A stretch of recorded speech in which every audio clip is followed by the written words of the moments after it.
Boa noite, irmãos. Que a graça e a paz sejam com todos. Amém? Eu queria, antes, irmão, de começar a falar, orar pelo irmão Marcelino. Não está aqui, hein? Marcelino está internado, está na UTI. Eu estive orando por ele, né? Mas está em recuperação, graças a Deus. As últimas notícias que ele está recuperando devagar, mas é necessário o tratamento que ele está fazendo. Então vamos orar, irmãos, por ele nesse momento, colocar diante do Senhor. Pai querido, nesse momento, ó Deus querido, nós nos colocamos diante do teu trono de graça, Senhor, para que tua mão seja estendida sobre a vida do irmão Marcelino, Pai querido, que dê a ele a sabedoria, a graça e também, ó Deus, a recuperação necessária que o teu servo precisa, Pai. Usa os médicos, os medicamentos, ó Deus, para ajudá-lo nesse tempo, Pai querido. Mas tua mão esteja guiando cada momento da sua vida, confirmando a sua fé, Pai querido, todo esse tempo que ele tem te servido, tem te adorado de maneira verdadeira, Pai. Abençoa, Pai, a sua casa também, a sua família. Cuida, Pai, de cada um, trazendo paz aos seus corações. Te louvamos, ó Deus, por aqueles que estão enfermos também, que tua mão poderosa possa estar sobre cada um, Pai, necessitado nesse momento. Esteja recuperando cada um deles, ó Pai, e cuidando de cada um conforme a tua vontade, Pai. Pedimos perdão pelos nossos pecados e nos abençoa nessa noite, no nome de Jesus, o nosso Senhor e o nosso Salvador. Amém. Deus abençoe, irmãos. Vamos estar orando aí, pensando um pouquinho. Eu tenho pensado, irmãos, visto algumas coisas nesse tempo e lido também muitas coisas sobre esse tempo.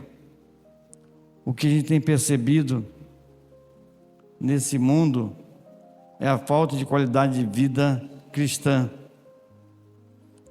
Somos pressionados por tantas coisas. Estava até, quando eu cheguei aqui, estava discutindo com o Danilo aí alguns pontos importantes, né? Que são importantes.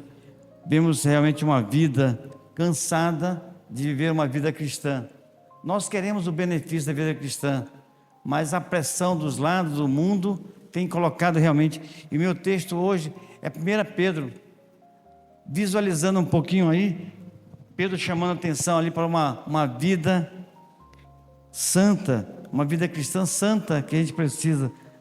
Pedro chama a atenção daquele povo da época ali, que estava pressionado por tantas coisas, com hostilidade, com pressão social da fé, e também em meio de um ambiente de tentações, levando as pessoas a recuarem. Muitos recuam a fé, muitos têm dificuldade para recuar.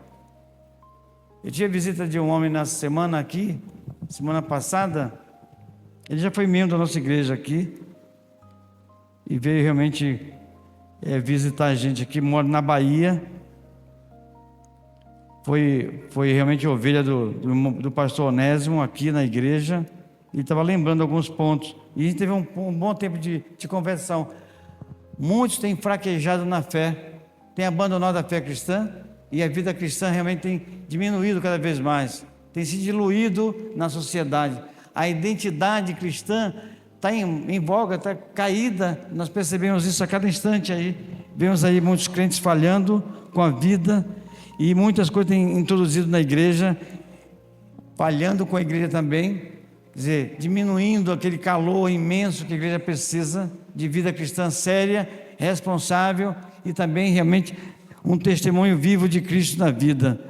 Nós precisamos pensar um pouco nessa questão, porque Pedro traz essa ideia aqui desse mapa da santificação para a vida cristã, que é tão relevante, irmãos, para nós hoje. É tão relevante. Como nós precisamos, o que nós estamos fazendo com a vida cristã?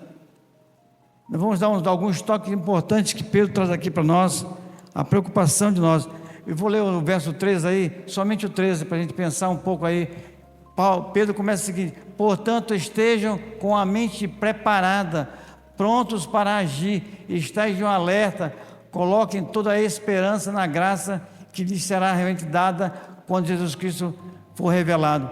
É isso que precisamos estar atento. Pedro chama atenção a isso, que é, portanto, Pedro está alertando a questão do passado. Nós tínhamos vida estragada, mas Deus salvou o homem, e nós precisamos pensar um pouco nisso. Vamos estar orando, irmão, pensando um pouquinho nessa santidade, essa mentalidade de santidade, e preparar para uma ação nesse mundo. Como a igreja está vivendo nesse tempo? Vemos muita coisa hoje. Vemos igrejas, pessoas destruídas, famílias, igrejas fechando também, vemos isso. Há pouco testemunho da verdade que é importante para a igreja hoje. O que nós estamos estudando hoje? Nós somos felizes, irmão, porque a nossa igreja tem pregado o Evangelho. Nossa igreja tem realmente estudado a palavra. Mas semente que é só estudar? Não, nós precisamos praticar a palavra de Deus, não somente estudar. A nossa igreja tem esse ponto fundamental aqui na igreja: estudar, sempre estudar, livro por livro, versículo por versículo, temos estudado.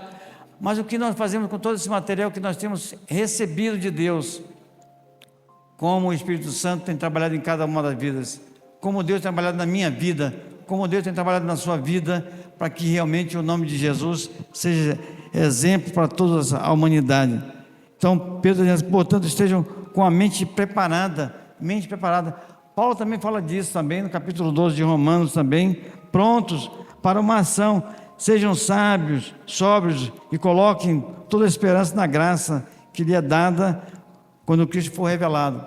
Deus quer o melhor para nós, Deus quer o melhor, mas será se eu quero o melhor de Deus para a minha vida? Deus quer o melhor para nós, de Deus para nós, mas eu quero o melhor de Deus para a minha vida? Será que eu quero? Eu quero colocar o melhor de Deus na minha vida? Será? Por isso que Pedro está pensando, vamos estar orando, irmão, pensando um pouquinho nesse lado e refletir um pouquinho sobre essa questão que Pedro está chamando a atenção para nós agora, nesse tempo, como chamou a igreja no passado. Pai querido, essa noite, Pai querido, pedimos a Tua graça, Deus, e a ação do Teu Espírito em nós, para que nós possamos avaliar a nossa vida cristã, como nós temos vivido, Pai, aquilo que Tu preparou para cada um de nós. Tem nos dado realmente a paz no coração, tem colocado o Teu Espírito habitando em nós, e como nós temos trabalhado com tudo isso, Pai.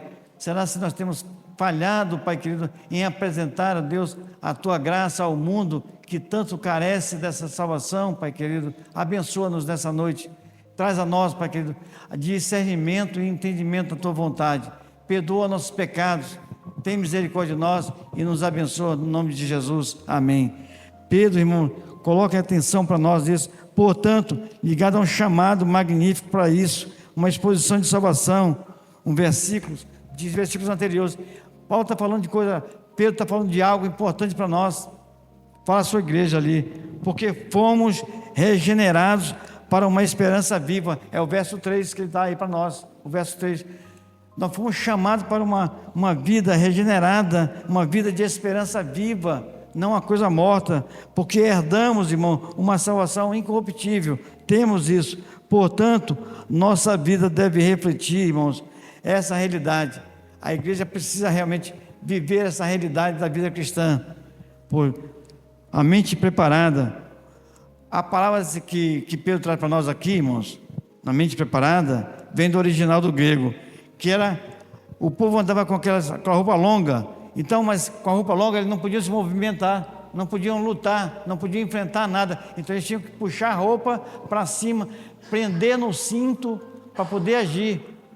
Então Pedro disse assim, vocês precisam estar cingindo o lombo, ali colocando a roupa guardada em cima, para que possam lutar.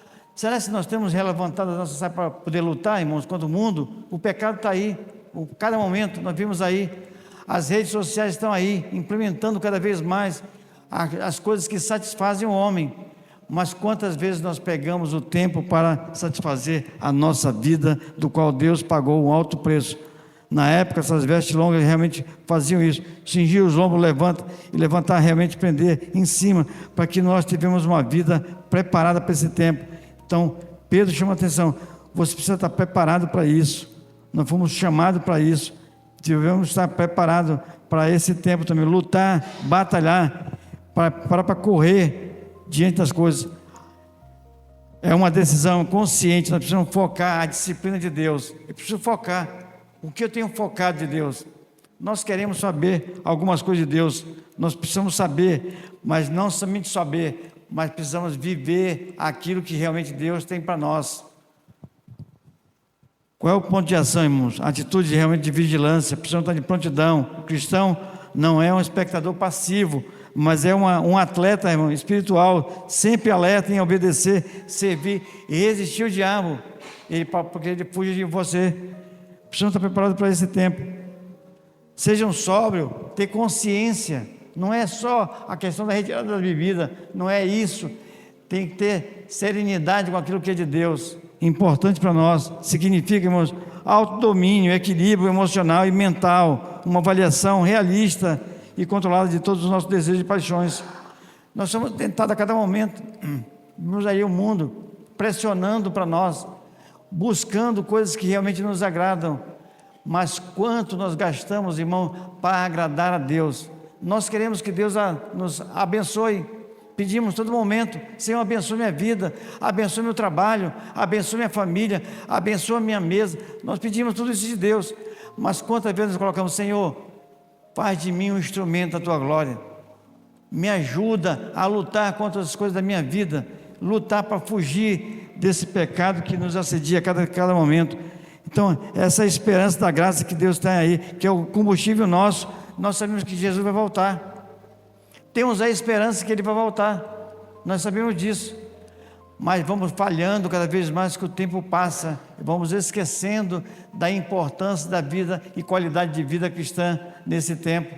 Sabemos que Deus está preparando um tempo para nós, mas devemos estar preparados também para esse tempo de Deus.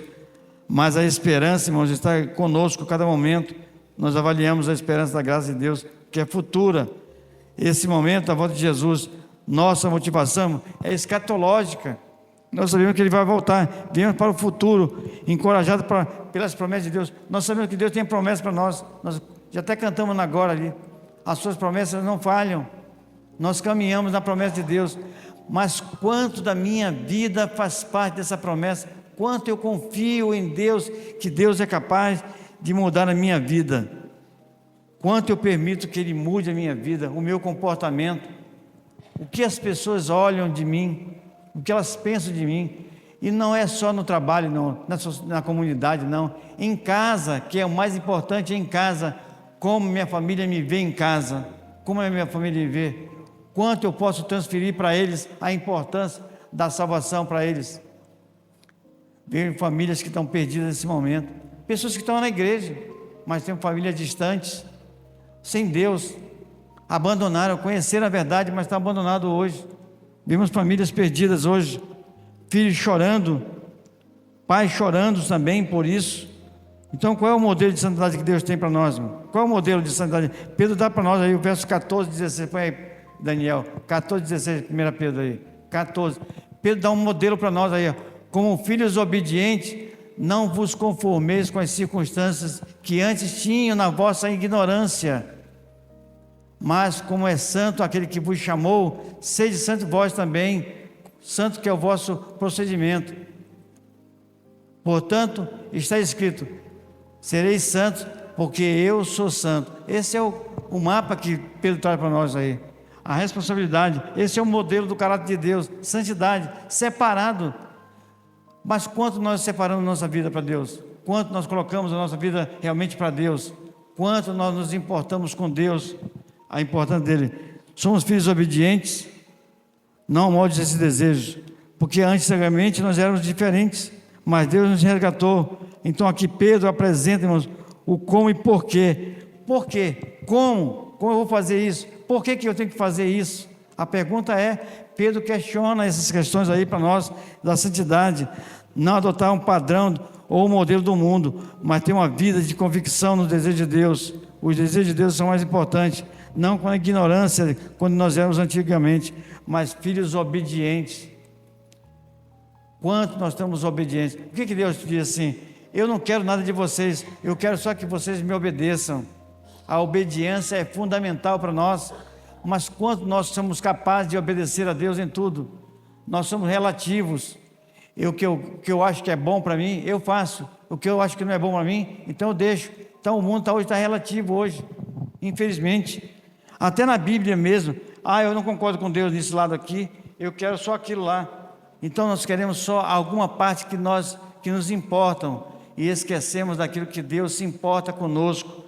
Deus nos ama, é verdade, Deus deseja o melhor para nós, mas quanto eu estou disponível para fazer a vontade de Deus? Quanto eu estou disponível para obedecer à vontade de Deus? Quanto eu me coloco à disposição de Deus, como Isaías: eis aqui, Senhor, envia-me a mim, filhos obedientes, A nossa identidade define, irmãos, o nosso comportamento, e não o contrário. O nosso comportamento é que diz quem somos. O que a família vê do meu comportamento, como a família vê o meu comportamento, quanto eu obedeço a Deus na minha casa, no meu trabalho, na minha comunidade, na minha escola, na faculdade, quanto as pessoas percebem que eu sou um cidadão do reino de Deus, quanto isso realmente conta no meu convívio de cada dia. Eu sou filho de... Realmente eu preciso realmente pensar. Por isso que Pedro coloca lá, sede santos porque eu sou santo. Deus está falando, eu quero que vocês sejam igual a mim. Esse é o desejo de Deus. Vocês precisam ser igual a mim, porque Deus nos escolheu para isso, para sermos diferentes, para sermos igual a Ele. É isso que Pedro está dizendo lá. O povo estava passando um momento difícil, esquecendo, falhando do comportamento com Deus, mas Pedro chama a atenção da igreja, para nós também, ele dá atenção para nós nesse sentido. É um coração de mensagem, irmãos. Esse é importante. A santidade não é primeiramente uma lista de regras, mas um reflexo do relacionamento. Como eu estou me relacionando com Deus? Como eu me relaciono com Deus? Como eu ajo com Deus? Como Deus age comigo? Então eu tenho que avaliar tudo isso para que eu possa viver uma vida santa. Porque se eu não olhar para o padrão de Deus, irmãos, a nossa santidade cai. É o próprio caráter de Deus que está apresentado aí, e nós precisamos realmente separar esse tempo, separado do mal, puro, santo, justo, amoroso, porque essa é a essência de Deus. Deus é puro, é santo, Ele quer o melhor para nós. Ser santo é ser separado. Eu preciso me separar desse mundo, assemelhar-se ao caráter de Deus. Ele nos chama, irmão, para ser semelhante à sua divindade. Deus quer que nós sejamos semelhantes à sua divindade. Deus quer que nós sejamos diferentes. Sabemos que o mundo está aí, introduzindo cada vez mais na igreja. Nós percebemos isso. O modismo está aí entrando na igreja. As pessoas estão pregando aquilo que satisfaz o homem. E nós perdemos o contato da santidade, do perfil de Deus, e falhamos com a nossa reverência diante dele. Qual é o motivo da santidade, irmãos? É reverência e gratidão. Quanto eu sou grato a Deus. Ser grato, irmãos, não é depositar o dízimo. Não, isso não é gratidão. A gratidão para Deus, irmãos, é obediência. Eu quero que vocês me obedeçam. Ali sim prova que nós somos agradecidos a Deus, quando nós reconhecemos a sua santidade e a sua realmente reverência de santo que Ele é. Veja que o verso 17 a 21 aí, Daniel, 17 a 21 agora, põe para mim aí. Olha o que ele diz aí. Se invocais por Pai aquele que, sem acepção de pessoas, julga segundo as suas obras cada um, andai com temor durante o tempo da vossa peregrinação, sabendo que não foi coisas corruptíveis, como prata, ouro que foste comprado, resgatado da vossa vã maneira de viver, porque a tradição recebeste dos vossos pais, mas com o precioso sangue, como de cordeiro sem defeito e sem mácula, o sangue de Cristo, a qual, na verdade, foi conhecido antes da fundação do mundo, mas manifestado no fim dos tempos por amor de vós. Porque ele também credes que Deus, que o ressuscitou dentre os mortos, e lhe deu glória, de modo que a vossa fé e esperança estivesse em Deus. Ele chama atenção. Nós fomos comprados com o quê? A gente pensa que foi coisa perecível. Não, Deus comprou a nossa vida, irmãos, pelo sangue precioso de Jesus. Ele que pagou o preço por nós. Então eu tenho que ter reverência a essa gratidão para Ele, a nossa gratidão. O que Deus fez por mim, como Deus realmente se derramou por mim. Pedro oferece, irmão, 2 motivos poderosos para a santidade: temor reverente. Ter temor não é medo, não, é reverência, é respeito por Deus que nós temos, que nos assumiu como filho. Deus assumiu a nossa vida, irmão, pagou um alto preço. Nós não tivemos que pagar nada, mas Ele pagou por nós, entregou o seu Filho por nós e morreu naquela cruz por mim e por você. Se Deus é nosso Pai, Ele também é juiz imparcial. O temor não é medo servil, mas uma profunda reverência e respeito saudável de uma santidade, de autoridade de Deus. É isso que nós temos que pensar. como eu tenho agido diante de Deus. Eu reconheço que Ele é santo, é poderoso, é um Deus que realmente me salvou. Eu reconheço isso na minha vida. Eu tenho que ver que a consciência é da vossa vida que está diante dEle. E lhe prestamos as contas, porque Deus quer que nós prestemos conta a Ele. Deus deseja que nós, irmãos, temos que preparar nossa vida cada dia mais. Às vezes ficamos pensando assim, que temos 3 pensamentos. Se Deus vai voltar antes, durante ou depois. Tem 3 pensamentos. Mas como é que eu tenho que estar preparado? Eu tenho que estar preparado para antes, para durante e depois. Se for depois da tribulação, eu tenho que estar preparado. Eu tenho que estar preparado na minha vida.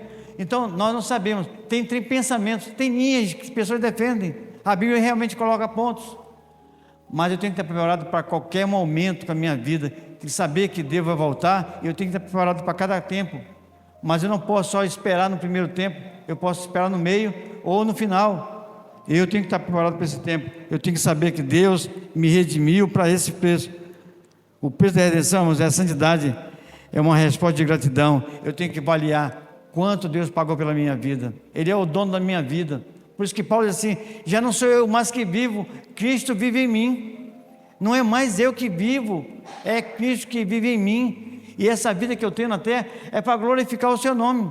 A minha vida é para isso. Nós fomos chamados para isso, irmão. Não fomos chamados somente para aprender a Bíblia, não. Nós fomos chamados para servir o Senhor, mas com temor e respeito a Ele, porque nós somos gratos, porque Ele pagou o preço por nós.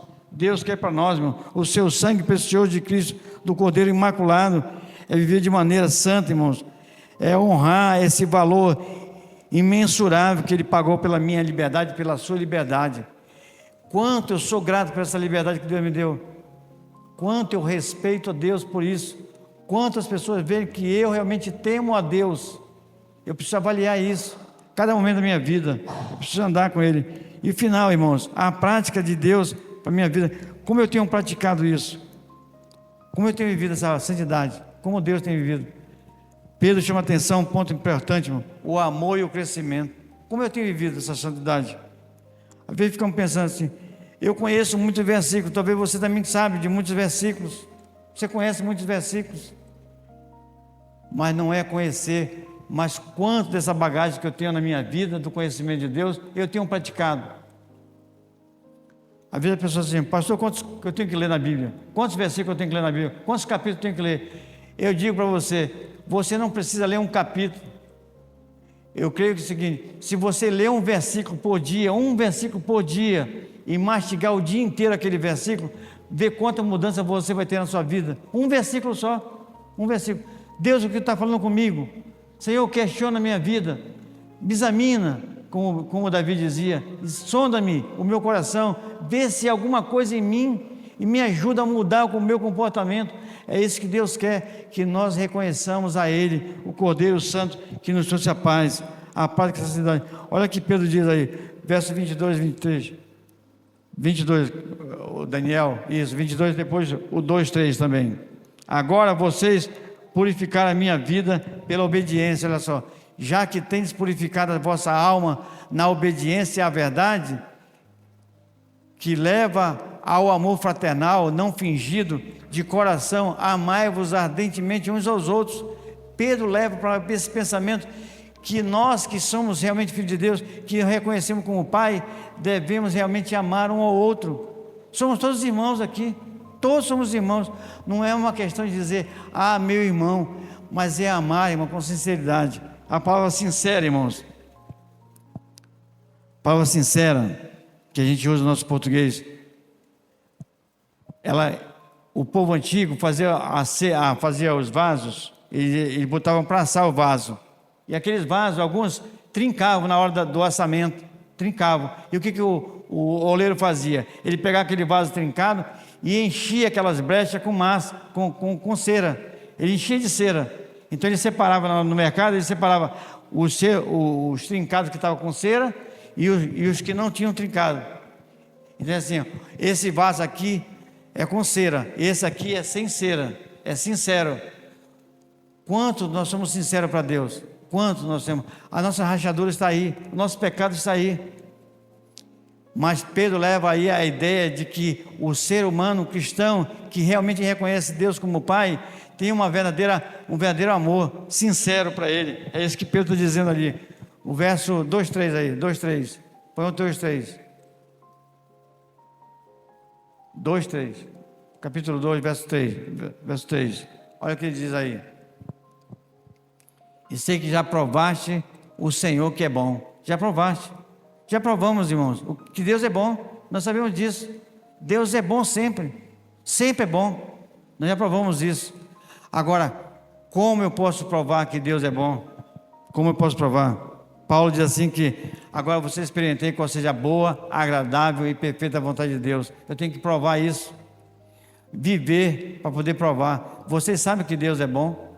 Nós sabemos que Deus é bom. Mas como eu tenho vivido isso? A santidade não é apenas negativa, irmãos, afastar-se do mal, mas com profundidade positiva. Deus quer que nós amemos uns aos outros, mas temos dificuldade de amar. Nós temos dificuldade, não conseguimos perdoar, não conseguimos carregar a carga do outro. Temos dificuldade com isso no relacionamento. Nós sabemos disso. Temos diferença, mas nós não queremos ceder às diferenças. Nós sabemos que cada um aqui tem diferença. Eu penso que a igreja, irmãos, é um grande reality, entendeu? Um show reality. Só que nós ficamos aqui há muito tempo, nós somos bacaninha. Se nós ficássemos um mês aqui dentro, irmãos, nós vamos saber quem somos verdadeiramente. Se ficássemos presos aqui um mês aqui dentro, ia ser difícil. Nós vimos aparecer as diferenças cada vez maior. Cada dia que passasse, a diferença vão aflorar cada vez mais. Nós sabemos disso. Vamos aflorando cada vez mais. E isso acontece na nossa casa. A cada vez que vai passando, nós vemos o relacionamento conjugal também. Cada vez que vamos vivendo, nós vamos aflorando cada vez mais. Por isso que vê muitos casamentos separados aí, por causa disso. Vão aflorando, ninguém consegue perdoar, não consegue respeitar, não consegue amar, porque nós não permitimos que Deus dirija o nosso coração, o nosso desejo, os nossos anseios. Temos dificuldade para aceitar isso. O amor sincero, irmão, e fervoroso, a obediência à verdade. Então, a obediência à verdade é que me dá esse sentimento, essa compreensão de amar um ao outro, de respeitar um ao outro, de realmente carregar a carga de um do outro. É isso que nos faz quando eu obedeço a Deus, porque Ele quer um amor sincero, sem cera, sem trinca, sem refúgio nenhum, sem subterfúgio, e fervoroso, quer dizer, a santidade viva, expressante, a expressão de relacionamento. Não podemos ser santos sozinhos, irmãos. A igreja romana pensou nisso, separava as pessoas para ser santo. Santo, irmãos, é no relacionamento, é respeitando um ao outro, é andar com ele, é sentir a dor do outro. E isso sim, esse é o amor santo de Deus para nós. Deus não olhou os nossos pecados. Ele não disse assim: ô Frank, tu vai ter que mudar para poder te salvar. Já pensou ele falar assim? Eu estava perdido. Se Deus pedisse para me mudar antes de ser salvo, eu estava perdido.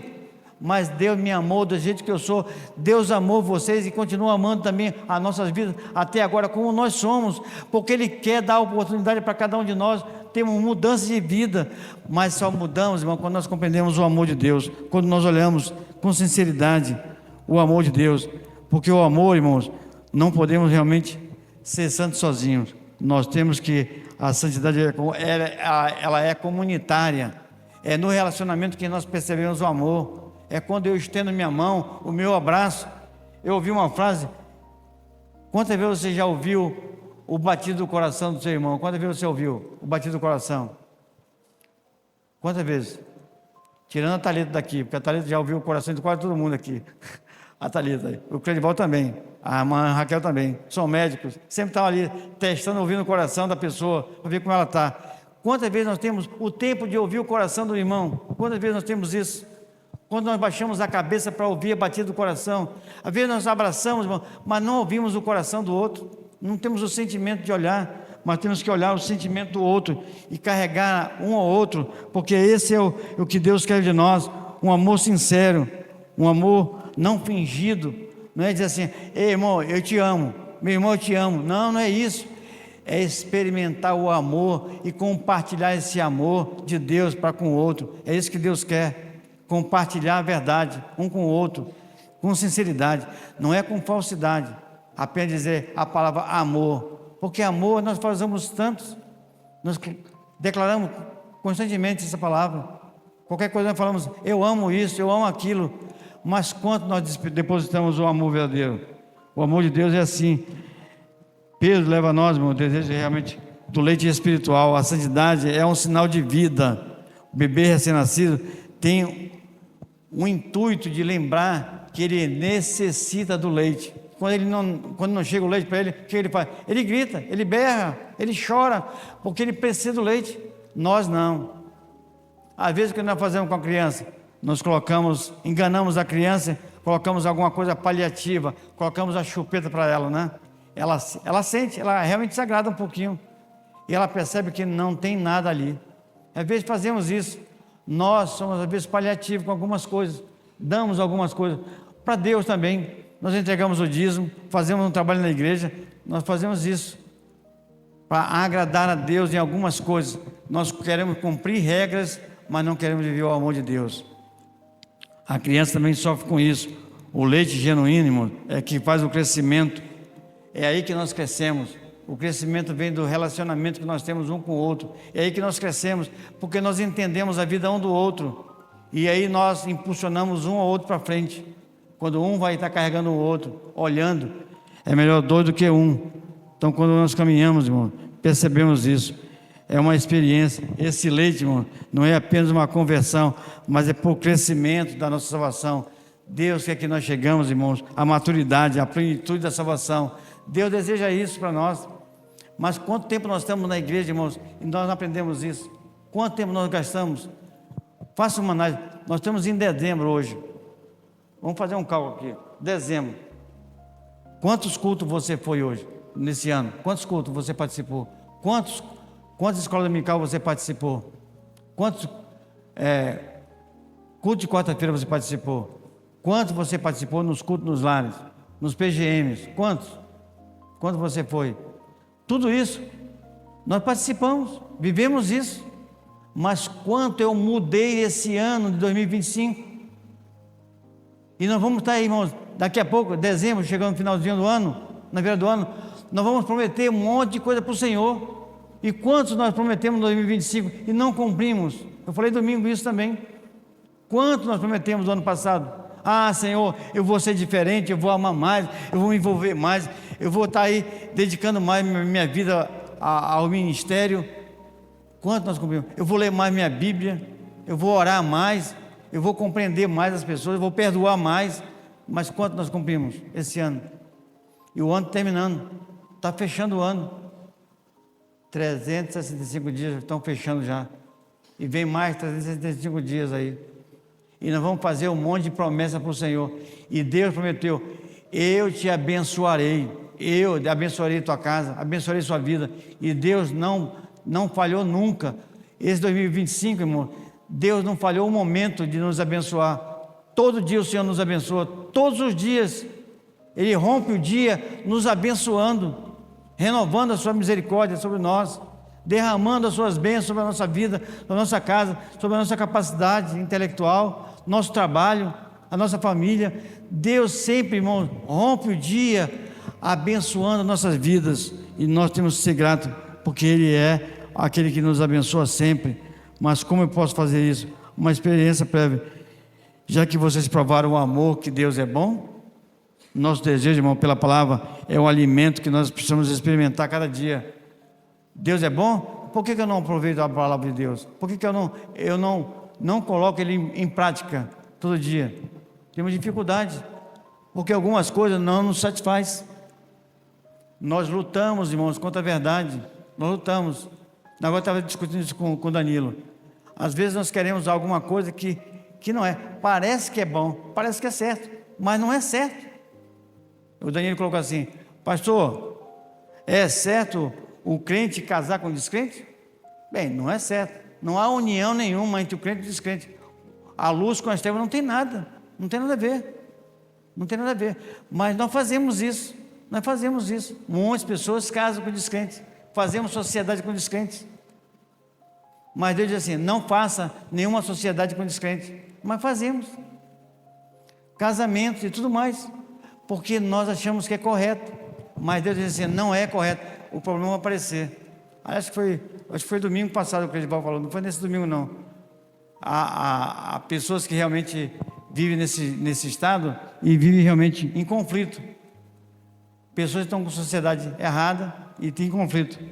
Isso acontece.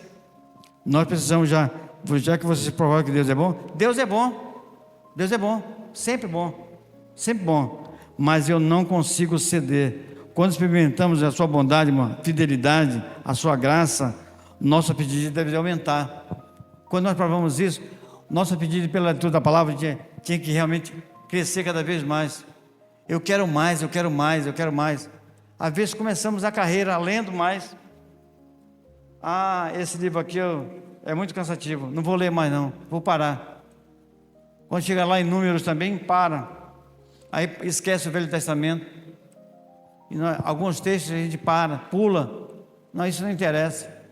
E nós vamos realmente cedendo a cada momento, porque realmente não revela nada. Mas Deus quer que se revelar para nós a cada momento. Aqui está a sua revelação, a palavra está aqui a cada momento. É aqui que Ele se revela. Quando eu preciso, eu vou atrás dela. Quando eu necessito, eu vou atrás dela. E ela me dá a solução para o que eu quero. Ela conforta o meu coração, ela me dá ânimo, ela revela a sua vontade para a minha vida. É nela que eu preciso me manter. Sem ela eu não consigo caminhar. Eu não consigo.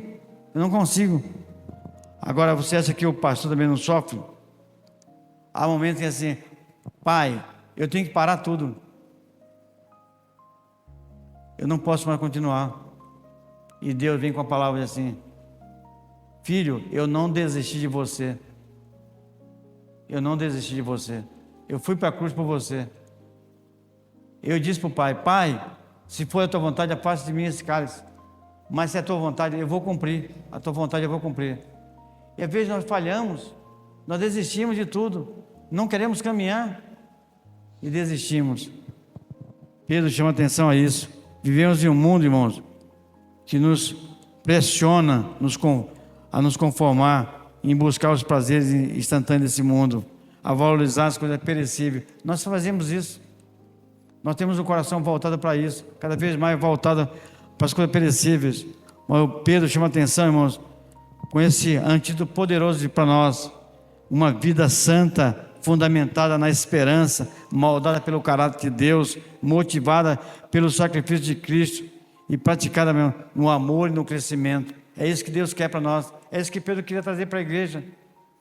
Pedro queria motivar a igreja naquele tempo, porque a influência era grande naquela época. Assim também como nós hoje. Somos influenciados a cada instante. Nós temos redes sociais aí, cada vez mais, aconselhando da maneira que parece ser bom, mas no final pode ser perigoso, porque nós não sabemos quem está fazendo aquilo lá. Eu preciso pegar a palavra de Deus, ter um relacionamento com Ele, é com Ele, de ler a palavra, ter ciência. Pai, fala comigo aqui, fala comigo, o que tu queres dizer para mim nesse texto? O que tu queres dizer para mim? Revela para mim a tua vontade, que eu quero ser diferente, eu quero mudar, eu quero ser diferente. É isso que Deus deseja para cada um de nós. Amém? Baixe sua cabeça, fale com Deus. Como é que está a sua referência com Ele hoje? Quanto a santidade faz parte da sua vida? Quanto você tem se esforçado para ser realmente aquilo que Deus deseja? Sede santo porque eu sou santo. Eu quero ser diferente. A igreja precisa ser diferente, porque é isso que vai revelar ao mundo, irmãos, a preciosidade de Deus em Cristo Jesus. Quando a nossa vida, irmãos, quando uma igreja está unida, uma igreja fortalecida, uma igreja que tem realmente um pensamento realmente verdadeiro, quando realmente se coloca à disposição de Deus, Deus revela à humanidade o quanto o seu amor habita em cada um de nós, quando nós voltamos para Ele. Pai querido, nessa noite, Pai, estamos aqui reunidos, nesse lugar. Nós sabemos que quem está aqui hoje, Pai, por que Tu trouxe hoje aqui? Para ouvir a Tua mensagem, a Tua palavra para nós, que Pedro realmente colocou no seu coração, e nós temos ela escrita para o nosso tempo hoje, Pai, para a gente entender a Tua vontade, compreender esse Teu grande amor, reconhecer a tua santidade, Pai, e colocar em nós a reverência necessária para estar contigo, Pai. Reconhecer que nós carecemos da tua glória em nós. Precisamos viver a tua palavra a cada momento e sentir o desejo ardente por esse leite espiritual que é a tua palavra, para que nos fortaleça, nos enriqueça e dê crescimento para a nossa vida a cada instante, para que assim, Pai, nós possamos nos encontrar no dia que tu voltarás de maneira sincera e verdadeira, Pai, de uma vida santa, porque é isso que tu deseja para nós. Quer colocar em nós, Pai, o melhor teu em nossas vidas. Sabemos que tu és bom, sabemos que tu é misericordioso, que tu é amoroso, Pai. Então ensina-nos a fazer isso, ensina-nos a amar mais, ensina-nos a respeitar mais, ensina a perdoar mais, Senhor, para que assim possamos viver uma igreja verdadeira nesse tempo, Pai. Pedimos perdão pelos nossos pecados, pedimos perdão pelas negligências que cometemos, Pai, pelas falhas que temos cometido, porque queremos ser melhor, Pai, e nos ajuda. Abençoa a tua igreja, Pai. Faz de nós, Pai, o teu instrumento para esse tempo, que nós, Pai, possamos ser realmente sal e luz aonde nós vivemos, aonde nós relacionamos com pessoas, para que as pessoas recebam a tua glória também, Pai. Abençoa nessa noite, em nome de Jesus, com o pé dos nossos pecados. Amém, Senhor. Vamos cantar louvor, irmãos.